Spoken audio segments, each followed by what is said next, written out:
Now, I don't want to alarm anyone. Is your debris cat making too much noise all the time? I haven't really prepared for this. Hello and welcome back to another episode of Hawks Recap. My name is Clay. Thank you for tuning in. The Blackhawks just completed their 33rd game of their shortened 56-game schedule, and well, it's nice being back home. Blackhawks start off their 6-game homestand with... Hold on. Don't wanna pull a muscle here. It's been a while. Let's do some arm circles, forwards, backwards, and then one more time forwards. That's how you complete it. All right, I'm ready. Blackhawks win tonight 3-2 against the Florida Panthers. See what happens when you don't have to play in the state of Florida? See what happens? Like, I'm not going crazy here.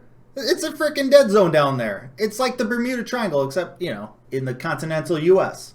It was a nice moment before the game. Blackhawks belatedly celebrating Patrick Kane's 1,000th career NHL game. If you were not aware, his actual 1,000th career game came on the road trip that the Blackhawks just finished. It happened when the Blackhawks were playing in Dallas against the Stars. But, you know, you want to celebrate these things. You know, do a proper ceremony when you're actually back home in your home arena in front of fans. But unfortunately, you know, we're still dealing with the pandemic, so no fans in the stands yet. Blackhawks are planning on doing another celebration when there are actually fans in the stands. Whether that happens later this season or next season, we'll find that out.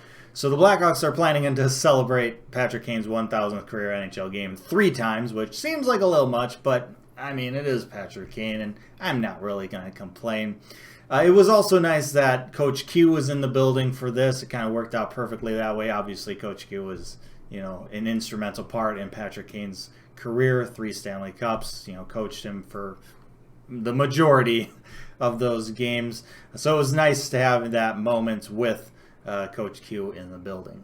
Now, in terms of the actual game, Dreger getting the start in net for the Florida Panthers, which means it's pretty safe to assume that Bobrovsky will be getting the start in Game 2 of this 2-game series. Kevin Lankinen in net for the Blackhawks, and Mackenzie Entwistle getting his NHL debut, which is always a cool sight to see. Essentially, you're seeing a player achieve their childhood dream of playing in the NHL, which has been a pretty common theme so far this year with the amount of rookies that are playing on the squad. So it's definitely been one of those things that I really have enjoyed about this season.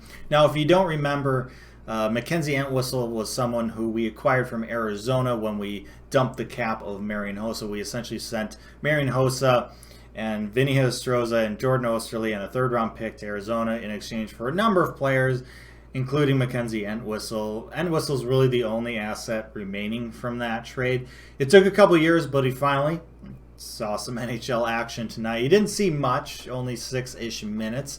Didn't really do anything too memorable. Had a couple shots on goal, a couple hits.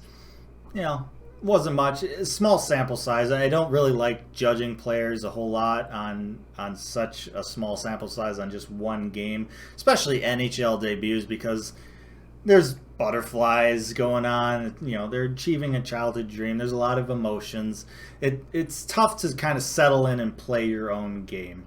So I'm not really going to judge Entwistle too much on this game, but still, it was a cool sight to see. Blackhawks coming into this game carrying a 4-game losing streak. The 6-game road trip was none too kind for the Hawks and allowed teams like the Dallas Stars and the Columbus Blue Jackets and the Nashville Predators to get back to within striking distance of that 4th playoff spot.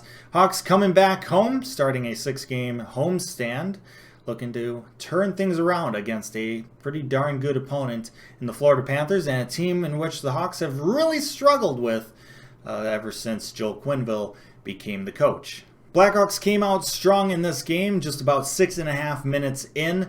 Brandon Hagel makes a great play in the neutral zone, winning a puck battle and creating a 2-on-1 odd man rush. He would send the puck over to Dominik Kubalik, who would then put it 5-hole past Dreger, and the Blackhawks would take an early 1-0 lead. The Blackhawks would outshoot the Panthers 11-7 in that first period, and with about a minute and a half remaining in the opening frame, Zadorov would take a shot from the point, gets redirected by Pius Suter, and gets by Dreger, and the Blackhawks have a 2-0 lead heading into the second period. It was good to see Suter get the goal there. He's been a little quiet as of late, so hopefully getting back on the board tonight is something that maybe kind of kickstarts him again. Definitely need secondary scoring from guys like him if the Hawks are going to, make a push for the playoffs in the latter half of this season. Blackhawks would get a power play early in the second period, about 4.5 minutes in, and the Blackhawks would capitalize on said power play. Patrick Kane with his second assist of the game. Nice little feed to Carl Soderberg, who has his stick in the right position, right at the back post, in the crease. Patrick Kane's going to put it on your stick. You just got to be strong on it, and Carl Soderberg was, and he tips it in past Dreger, and the Blackhawks take a 3-0 lead early in the second period. Now, we've been here before. We've been in this situation before this season. The Blackhawks have had plenty of leads this year. They've had 1-goal leads. They've had plenty of 2-goal leads. They've even had a 3-goal lead in which they've all blown. So we know not to be comfortable quite yet, especially when they're going up against a team like the Florida Panthers. And it certainly didn't help that the Panthers would score about 9 minutes into the second period. Anton Stralman makes it 3-1. There's a lot of game left at this point, and well, with the Blackhawks history, butt is clenching. Thankfully, Kevin Lankinen was an absolute stud in this game, made a number of huge saves, especially in the second and third periods, to really keep the Hawks, in the lead. He even made a Dominik Hasek type of save, unreal pad stacking save. That was incredible. Blackhawks take a 3-1 lead heading into the third period.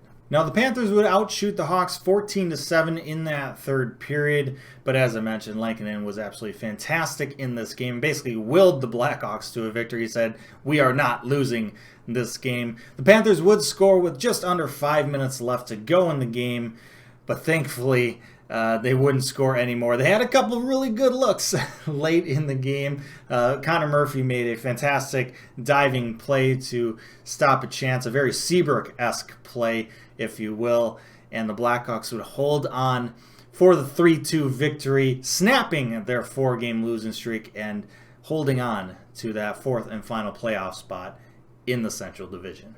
So yeah, this was a fantastic win for the Blackhawks tonight, snapping their 4-game losing streak, hopefully getting them kind of back on the right track. Also nice to finally get over the hump of beating Coach Q.